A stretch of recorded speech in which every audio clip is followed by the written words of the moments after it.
Good morning, love. What time is it? That morning wasn't the beginning. It was the consequence of one night neither of us was ready to forget. He was my boss. I shouldn't have stayed after everyone left, but he'd asked for help with one last file, the kind of excuse people make when they already know they won't use it. Stay until the end. Because that night didn't ruin me. It revealed me. He was a man who measured everything: words, time, distance. To him, emotions were luxuries no one could afford at work. I was younger, eager to prove my worth, always chasing his approval like light through blinds. The others called him distant. I called him safe, until safety started to feel like loneliness in disguise. That night, rain tapped the windows, and the clock forgot how to move. He stood behind me as I worked close enough for his silence to warm my skin. "You've done enough. Go home." I heard the words, but not the intention. His hand rested on my shoulder, gentle, uncertain. I should have walked away. Instead, I asked, "Are you okay?" And that was the moment everything shifted. He looked at me like someone seeing his reflection for the first time. "You know this is not right." "I know," I said. "But does it feel wrong?" He didn't answer. Just a breath, a step closer, a pause, too long to be innocent. And then he did something simple. He took my hand. No kiss, no promise, just that touch that tells you a line has been crossed quietly. He pulled away first, like a man remembering he had a life outside that room. I stared at his ring and felt my heart learn discipline the hard way.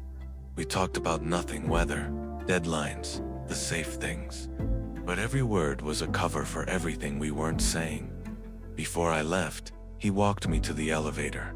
His voice barely a whisper. "Promise me you'll forget tonight." I said, "I'll try," but we both knew I wouldn't. The night didn't end at the elevator. I told myself I was just walking him to his car. But when the rain started, we both stopped, under the same small awning, too close, too quiet.